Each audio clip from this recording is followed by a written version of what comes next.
Hello everyone, welcome back to YB biology classes. आज हम बात करेंगे respiratory system of Pila. Mainly Pila globosa के बारे में बात करनी है हमें। पाइला के अंदर दोनों मोड ऑफ रेस्पिरेशन प्रेजेंट होंगे, aquatic as well as aerial. Aquatic respiration के लिए इनके पास प्रेजेंट होते हैं गिल, एक गिल या फिर जिसे हम दूसरा नाम दे सकते हैं टीनिडियम। और एरियल रेस्पिरेशन के लिए इनके पास पल्मोनरी सैक या फिर लंग्स प्रेजेंट होंगे। इसके अलावा ये तो दो हो गए नेसेसरी रेस्पिरेटरी ऑर्गन। इसके अलावा इनके अंदर न्यूट्रियल लोब्स प्रेजेंट होंगे, left and right nuchal lobes, जो कि as an accessory respiratory system काम करेंगे। नेसेसरी गिल्स और लंग्स हैं और असेसरी न्यूट्रियल लोब्स प्रेजेंट हैं। फिर रेस्पिरेटरी ऑर्गन के हम एक एक करके इन तीनों के बारे में बात करेंगे, गिल्स के बारे में, लंग्स के बारे में और न्यूट्रियल लोब्स के बारे में। सबसे पहले हम टीनिडियम या फिर गिल की बात करते हैं। इनके अंदर मोनोपेक्टिनेट गिल प्रेजेंट होता है, कॉम्ब लाइक, जैसे कि एक सेंट्रल एक्सिस होगी, ये इस तरीके से सेंट्रल एक्सिस प्रेजेंट है।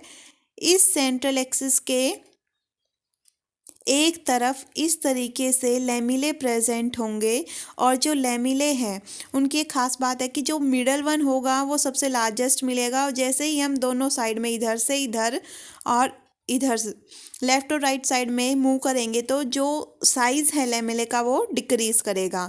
तो मोनोपेक्टिनेट टाइप के गिल प्रेजेंट है और जो ये गिल है वो ब्रैंकियल चैम्बर के राइट साइड में प्रेजेंट है। इसका ओरिजिन हुआ था लेफ्ट साइड में, but due to torsion development की ड्यूरिंग इनके अंदर टोर्जन होने की वजह से ये शिफ्ट हो गया राइट साइड में। तो जैसे ये ब्रैंकियल चैम्बर है, ब्रैंकियल चैम्बर में एक चैम्बर इधर लेफ्ट और राइट, यहाँ पर इस साइड में ऐसे टीनिडियम प्रेजेंट होगा और इस ब्रैंकियल चैम्बर को दो पार्ट में डिवाइड करने के लिए एपिटीनिया एक फोल्ड प्रेजेंट होगा, जो चैम्बर को दो लेफ्ट और राइट चैम्बर में फर्दर डिवाइड करता है। तो अगर गिल की पोजीशन देखें तो ये ब्रैंकियल चैम्बर के राइट साइड में सिचुएटेड है और डोर्सोलेटरल वॉल से लटका हुआ मिलेगा। जैसे ये जो चैम्बर है इसकी डोर्सोलेटरल वॉल से इस तरह हैंगिंग मिलेगा, लटका हुआ मिलेगा ये। इसके अंदर एक लॉन्ग एक्सिस प्रेजेंट होगी जिसे हम बोलते हैं टीनिडियल एक्सिस। जैसे मैं डायग्राम में दिखाऊं आपको, ये टीनिडियल एक्सिस है, ये वाली जो एक्सिस है टीनिडियल एक्सिस है, और ये जो इस तरीके से बना रखे हैं ये हैं लेमिला, टीनिडियल लेमिला। इस एक्सिस को टीनिडियल एक्सिस बोलेंगे।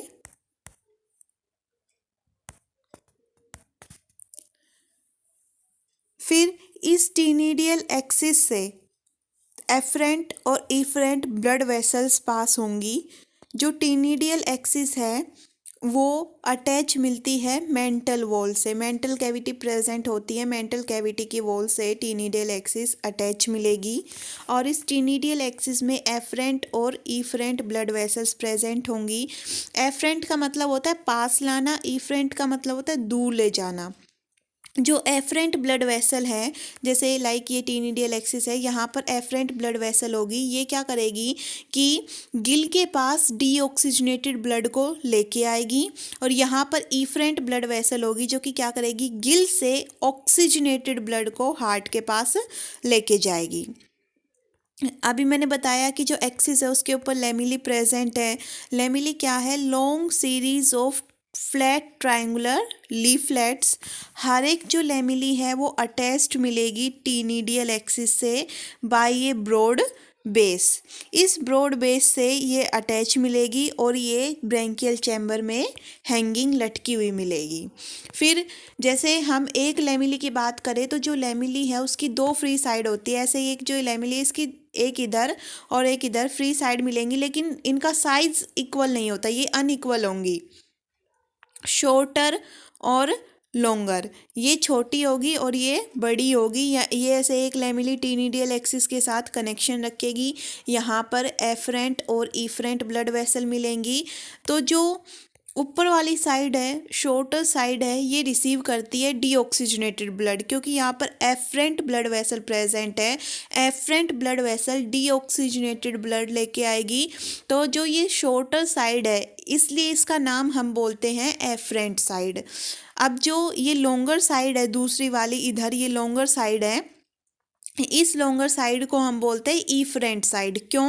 क्योंकि यहाँ पर ईफरेंट ब्लड वेसल्स प्रेजेंट होती है, जो कि यहाँ से ऑक्सीजनेटेड ब्लड को हार्ट के पास लेके जाएगी। फिर जो लेमिली है वो सेम साइज़ की नहीं होगी, मिडल वन सबसे बड़ी मिलेगी और दोनों साइड में उसका साइज़ डिक्रीज़ होता जाएगा। जैसे ये वाला डायग्राम हम देख सकते हैं, इस वाले डायग्राम में हमें साफ डिफरेंस दिख रहा है कि जो मिडल वन वाले हैं वो बड़े हैं, हम इधर चले या इधर चले, दोनों साइड में इनका जो साइज़ है वो डिक्रीज़ हो रहा है। फर्दर ये एक लेमिला दिखा रखा है, इसमें जो राइट साइड है वो इसकी एफरेंट साइड है, छोटी साइड, क्योंकि यहाँ पर एफरेंट ब्लड वेसल प्रेजेंट है। ये जो लंबी वाली बड़ी वाली साइड है ये लार्ज लेफ्ट साइड ईफरेंट, क्योंकि यहाँ पर ईफरेंट ब्लड वेसल प्रेजेंट है। फिर ये वाला डायग्राम दिखा रहा है बहुत सारी लेमिली को कंटिन्यूएशन में एडजेसेंट लेमिली दिखा रखी है।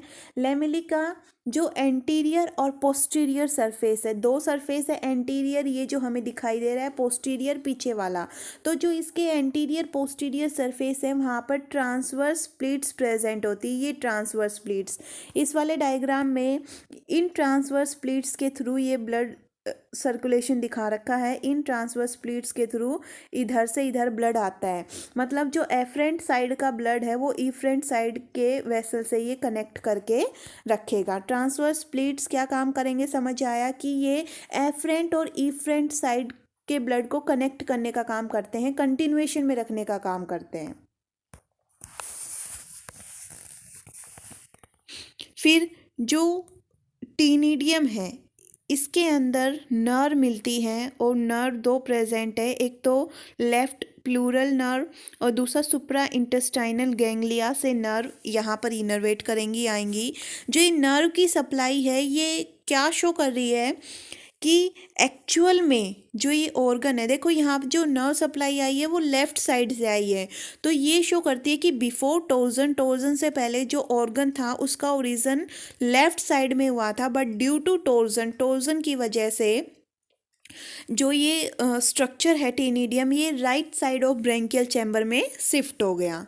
फिर अगर हिस्टोलॉजी देखें हम लेमिला की, हिस्टोलॉजी ऑफ लेमिला क्या शो करती है कि लेमिला दो लेयर से मिलके बनी है, डबल लेयर एपिथेलियम है जो कि एक अपने अंदर नैरो कैविटी को एनक्लोज करेगी। मैं अभी डायग्राम से इस चीज़ को क्लियर करूँगी। हर एक जो एपिथेलियल लेयर है उसमें 3 पार्ट होंगे। सबसे ऊपर मिलेगा सीलिएटेड कोलुमनार सेल या ऐसे इस तरीके से नॉन सीलिएटेड, सीलिएटेड, फिर नॉन सीलिएटेड और नीचे आ जाएंगे फिर ग्लैंडुलर। अभी मैं डायग्राम में आपको क्लियर करूँगी ये चीज़। फिर जो बेस है लेमिला के बेस पे 3 फर्दर लेयर मिलेंगी, connective tissue layer, connective tissue cell, oblique muscles की लेयर और इनके नीचे मिलती है पैलियल या फिर मेंटल लेयर प्रेजेंट होगी, जो कि टीनिडियल और मेंटल दोनों के कॉम्बिनेशन से ये स्ट्रक्चर बनेगा। यहाँ पे जैसे मैं डायग्राम में आपको क्लियर करूँ, यहाँ पे जो ये सेल्स हैं यहाँ पे देखो इनके पास सीलिया प्रेजेंट है, तो सीलिएटेड एपिथेलियल सेल हो गई, non ciliated columnar epithelial cell हो गई, और जो ये वाली सेल है ये हो गई ग्लैंडुलर सेल। यहाँ पे ये जो ब्लैक कलर में बेसमेंट मेम्ब्रेन बना रखी है इसके नीचे कनेक्टिव टिश्यू प्रेजेंट है, muscle fibre, oblique muscle fibre और नीचे पैलियल या फिर मेंटल एपिथेलियम प्रेजेंट है। जो ये वाला रीजन है ये टीनिडियल एक्सिस प्लस मेंटल से बनेगा। अब मैंने बोला कि इसके जो 2 लेयर हैं उनके बीच में नैरो कैविटी प्रेजेंट है, तो वो नैरो कैविटी भी हमें साफ दिखाई दे रही है। ये यहाँ नैरो कैविटी है, यहाँ पे भी ये नैरो कैविटी दिख रही है, तो नैरो कैविटी प्रेजेंट है दोनों लेयर के बीच में। कनेक्टिव टिश्यू दिखाई दे रहे हैं हमें डायग्राम में। तो ये एक लेमिला का स्ट्रक्चर है। तो हिस्टोलॉजी कंप्लीट हुई लेमिला की। फिर हम ये पूरा टीनिडिया हमने पढ़ लिया, टीनिडिया के डायग्राम को अच्छे से समझ लिया कौन कौन सा पार्ट क्या है। फिर हम बात करते हैं पल्मोनरी सैक और लंग्स की। बैग लाइक स्ट्रक्चर होगा और ये मेंटल वॉल से डेवलप होते हैं लंग्स। पल्मोनरी चैम्बर में देखो, ब्रेंकियल चैम्बर और pulmonary chamber are two different chambers. Pulmonary chamber जिसके अंदर पल्मोनरी सैक या फिर लंग्स प्रेजेंट हो, और ब्रेंकियल चैम्बर जिसके अंदर, ब्रेंकियल वर्ड होता है गिल्स के लिए, तो जिसके अंदर गिल्स प्रेजेंट हो वो ब्रेंकियल चैम्बर। पल्मोनरी चैम्बर जिसके अंदर लंग्स प्रेजेंट हैं, ठीक है। और जो ये लंग्स है ये डेवलप होते हैं मेंटल वॉल से। बैग लाइक स्ट्रक्चर है, मेंटल कैविटी के अंदर हैंग मिलेंगे ये पल्मोनरी चैम्बर में, जिसके अंदर पल्मोनरी अपर्चर के थ्रू एयर अंदर आएगी। जैसे ये एक पल्मोनरी सैक है, इसके अंदर लंग्स बोल दो इसे। इसका जो ये छेद है, अपर्चर है, इसको बोलते हैं पल्मोनरी अपर्चर, ठीक है। यहाँ पर हार्ट का एट्रियम, वेंट्रिकल और इस तरीके से ऐसे ब्लड वेसल्स प्रेजेंट होती हैं। तो रिच ब्लड सप्लाई होती है पल्मोनरी सैक में। जो पल्मोनरी चैम्बर है इसकी डोर्सल वॉल पिगमेंटेड मिलेगी और इसकी वेंट्रल वॉल है वो क्रीमी वाइट मिलेगी। पल्मोनरी चैम्बर की जो डोर्सल वॉल है वो पिगमेंटेड मिलती है, वेंट्रल वॉल है वो क्रीमिश वाइट मिलेगी। और ये जो दोनों लेयर हैं, डोर्सल और वेंट्रल वॉल, ये मस्कुलर है और हाईली वस्कुलर। हाईली वस्कुलर का मतलब है कि इनके पास रिच ब्लड सप्लाई प्रेजेंट होगी। तो अभी मैंने बताया कि जैसे जो पल्मोनरी सैक है, ये अपर्चर है, इसके नीचे ही हार्ट प्रेजेंट होता है और हार्ट से डायरेक्ट ब्लड वेसल्स इसके अंदर आएंगी। तो जो वस्कुलैरिटी है इसकी और जो मस्कुलैरिटी है, दोनों हाई मिलेंगी। फिर जो तीसरा असेसरी स्ट्रक्चर था वो था न्यूचियल लोब्स। दो प्रेजेंट होंगे, हाईली कॉन्ट्रैक्टाइल स्ट्रक्चर्स हैं। जैसे ये हेड है, हेड के दोनों ओर न्यूचियल लोब्स प्रेजेंट होते हैं। ये जो न्यूचियल लोब्स है, जैसे लेफ्ट और राइट दोनों हैं, तो ये पानी की, वाटर की एग्जिट और एंट्री के लिए रिस्पॉन्सिबल है। जैसे जो पहले लेफ्ट वाला है, ये हम अभी मैकेनिज्म समझाऊंगी तब बात करेंगे। तो जो दो लोब्स हैं वो ड्रेन पाइप के जैसे चैनल लाइक स्ट्रक्चर बनाते हैं, एक चैनल बनाएंगे जिसके थ्रू पानी है वो एंटर करेगा और पानी है वो एग्जिट करेगा in and out of the mantle cavity. Mantle cavity से पानी अंदर आएगा, बाहर जाएगा न्यूचियल लोब्स के थ्रू। जो लेफ्ट न्यूचियल लोब है वो एक ड्रेन पाइप की तरह पानी को अंदर लेके आएगी और जो राइट है उसके थ्रू पानी बाहर जाएगा। अभी डायग्राम में देखेंगे। और जब एक्वेटिक रेस्पिरेशन था ये, तो जब ये ड्रेन पाइप की तरह काम करेगा, जो लेफ्ट न्यूचियल लोब है वो साइफन की तरह काम करता है एरियल रेस्पिरेशन में। ये भी हम फर्दर आगे अभी पढ़ने वाले हैं 2 मिनट में। और ये डायग्राम हमने सारे एक्सप्लेन कर ही दिए। फिर मैकेनिज्म ऑफ रेस्पिरेशन की अगर हम बात करें तो ये है मैकेनिज्म समझने के लिए कि भाई राइट साइड, लेफ्ट साइड दिखा रखी है, हार्ट दिखा रखा है और ये पल्मोनरी सैक है। ये जो रीजन इस तरीके से बना रखा है ये पल्मोनरी सैक है और इसके अंदर ये जो ये वाला दिख रहा है ये अपर्चर है, पल्मोनरी अपर्चर, छेद जिसके थ्रू इस पल्मोनरी सैक के अंदर वाटर एंटर करेगा। ये साइफन बना रखा है, न्यूचियल लोब ने साइफन, लेफ्ट और ये वाला हो गया राइट। अभी मैंने एक वर्ड बोला था एपिटीनिया। एपिटीनिया बताया था कि दोनों जो ब्रेंकियल चैम्बर्स हैं, लेफ्ट और राइट ब्रेंकियल चैम्बर, ये एक सिंगल टीनिडिया प्रेजेंट है, एक सिंगल गिल प्रेजेंट है। तो दोनों चैम्बर को सेपरेट करने का काम एपिटीनिया करेगा, ठीक है। अब इस जो ये डायग्राम दिखा रखा है इसको एक्सप्लेन करते हैं। पहले डायग्राम में शो कर रखा है एरियल रेस्पिरेशन। एरियल रेस्पिरेशन है, इसमें कैसे पता लगा? क्योंकि पल्मोनरी सैक दिखा रखा है, पल्मोनरी सैक में एयर इन और आउट करके दिखा रखी है। तो जो ये वाला स्ट्रक्चर बना रखा है ये स्ट्रक्चर है साइफन। साइफन के थ्रू एयर एंटर करेगी, अपर्चर से होती हुई ब्रेंकियल सैक में जाएगी। यहाँ पर हार्ट की blood supply, rich blood supply present है और डिफ्यूज़न के थ्रू O2 CO2 का लेन देन होगा, ट्रांसपोर्टेशन होगा और फिर यहाँ से वापस इसी रूट से जो CO2 है वापस आ जाएगी। देखो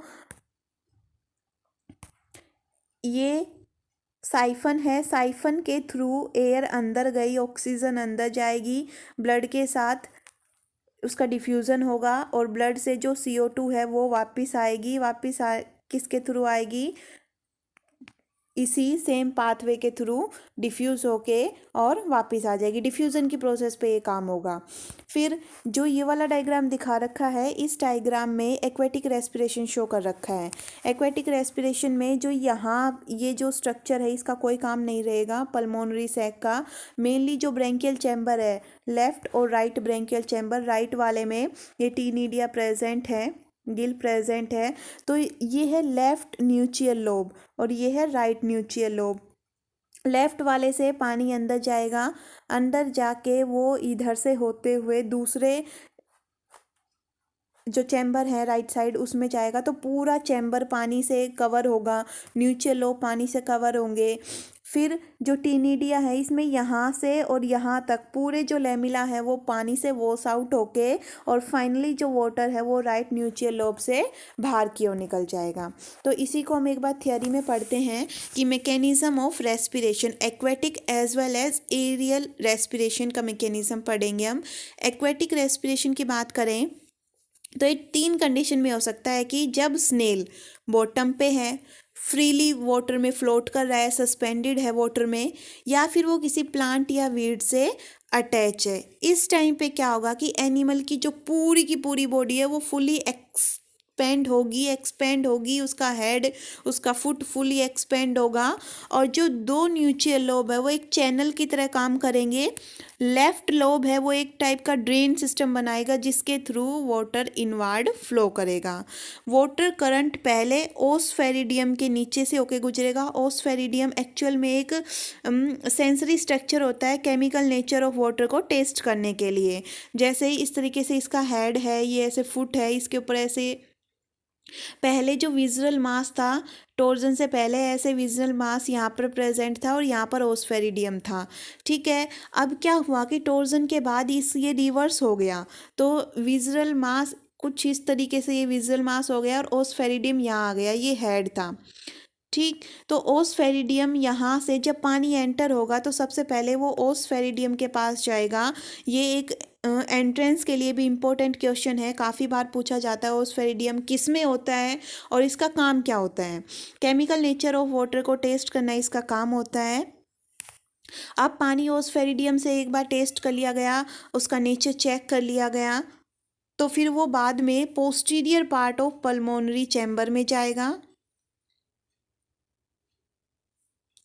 पल्मोनरी नहीं, यहाँ पे ब्रेंकियल चैम्बर आएगा। Posterior part of branchial chamber में जाके एपिटीनिया को क्रॉस करके वो एंटर करता है राइट साइड के ब्रेंकियल चैम्बर में।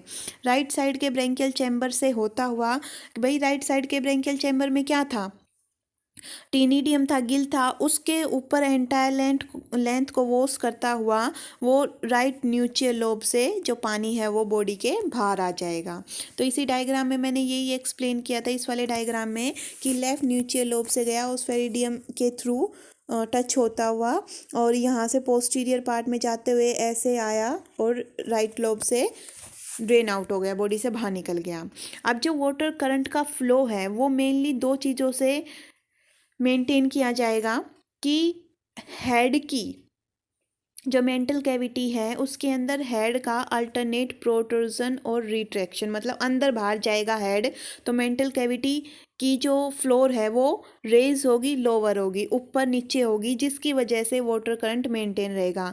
कि भाई जो ऑर्गेनिज्म है, जैसे ये वाले डायग्राम में हम देख सकते हैं कि जो मेंटल कैविटी है, इस शेल के नीचे मेंटल कैविटी है, इस मेंटल कैविटी के अंदर अगर ये हेड वाला रीजन है, ये हेड वाला रीजन अगर अंदर जाएगा तो मेंटल कैविटी ऊपर की ओर रेज होगी, ऐसे ऊपर की ओर रेज होगी। अगर जो हेड वाला रीजन है, ये हेड वाला रीजन बाहर की ओर आएगा तो मेंटल कैविटी नीचे की ओर लोअर होगी, नीचे की ओर आएगी।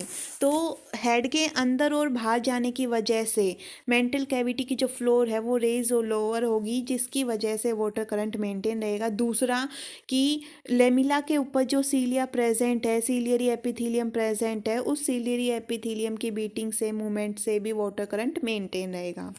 एरियल और पल्मोनरी रेस्पिरेशन की बात करें तो ये 2 कंडीशन में हो सकता है कि एक तो जो ऑर्गेनिज्म है वो पानी के अंदर ही है, दूसरा कि वो लैंड पे है, पानी के अंदर है ऑर्गेनिज्म, तो वो क्या करेगा, सबसे पहले तो वाटर सरफेस के पास आएगा।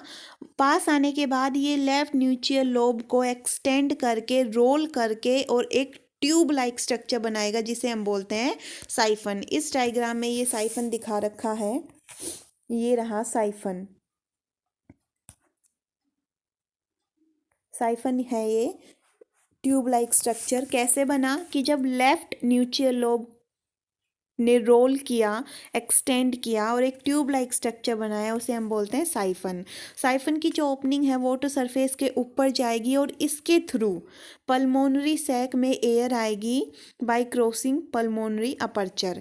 कि पल्मोनरी अपर्चर छेद से होती हुई सबसे पहले साइफन, साइफन से पल्मोनरी अपर्चर और फिर पल्मोनरी सैक। जैसे हमने अभी ये डायग्राम देखा था, इस डायग्राम में मैंने बताया था कि ये क्या है, पल्मोनरी अपर्चर, ये है पल्मोनरी सैक, और ये जो स्ट्रक्चर है ये काम करता है साइफन की तरह। ये एक्वेटिक रेस्पिरेशन वाला है, एरियल रेस्पिरेशन वाले में बताती हूँ कि ये है साइफन। साइफन के थ्रू एयर अंदर गई, दूसरे नंबर पे जाएगी पल्मोनरी सैक, अपर्चर को क्रॉस करती हुई पल्मोनरी सैक के पास, जिस रास्ते से गई उसी रास्ते से वापस आ गई। ठीक है, एयर हमेशा उसी रास्ते से वापस आएगी। इस इनफ्लो और आउटफ्लो ऑफ एयर को मेंटेन करने के लिए पल्मोनरी सैक एक्सपेंड करेगा और कॉन्ट्रैक्ट करेगा। तो पल्मोनरी सैक के एक्सपेंशन और कॉन्ट्रैक्शन की वजह से ये एयर फ्लो मेंटेन रहेगा। और ये एक और फर्दर डायग्राम दिखा रखा है पल्मोनरी रेस्पिरेशन का, इसमें O2 CO2 दिखा रखी है। पल्मोनरी सैक है, ये पल्मोनरी सैक है, ये ब्रैंकियल चैम्बर है, इसके अंदर एयर का पैसेज दिखा रखा है कि कैसे एयर आई कैसे बाहर गई। O2 CO2 का दिखा रखा है सारा कि वो डिफ्यूज़न के थ्रू कैसे ब्लड में गई, ऑक्सीजन और CO2 कैसे जो भार है उसे जाना है, वो वाला पैसेज दिखा रखा है इसमें।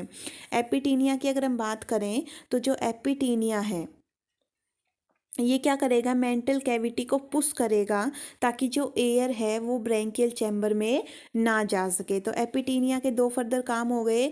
एक तो एपिटीनिया क्या करेगा कि मेंटल कैविटी को पुश करेगा ताकि ब्रैंकियल चैम्बर में एयर ना जा सके। दूसरा, ब्रैंकियल चैम्बर को दो पार्ट में डिवाइड करने का काम करता है।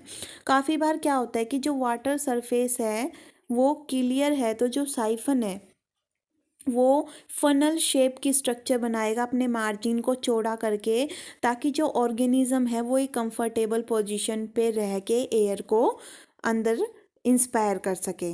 जो वॉल है पल्मोनरी सैक की, उसके अंदर हाई ब्लड सप्लाई प्रेजेंट है, ब्लड वेसल्स प्रेजेंट है, ब्लड साइनसिस प्रेजेंट है, जहाँ पर ब्लड के अंदर एयर से O2 अंदर आएगी और उसी ब्लड से जो CO2 है वो वापस बॉडी से बाहर जाएगी। जनरली दो मोड ऑफ रेस्पिरेशन जो ये मैंने बताए हैं, एक्वेटिक और एरियल रेस्पिरेशन, ये दोनों चलते हैं, बट प्रीफर किया जाएगा एक on depending upon prevailing condition की ऑर्गेनिज्म है वो किस कंडीशन में रह रहा है, उसके अकॉर्डिंग एक मोड को सेलेक्ट किया जाएगा। जब स्नेल ट्रेवल करता है एक लैंड कि एक पॉन्ड से दूसरे पॉन्ड में, तो क्या होगा,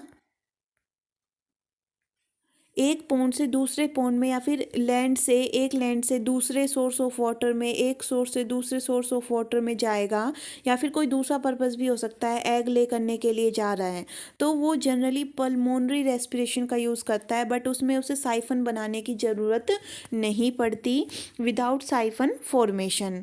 जब एस्टिवेशन होगा समर स्लीप के ड्यूरिंग, इसकी जो एक्टिविटीज़ हैं वो काफ़ी स्लो डाउन हो जाएंगी, बॉडी पूरी तरीके से सेल के अंदर आ जाएगी, सारे जो अपर्चर्स हैं वो बंद कर दिए जाएंगे।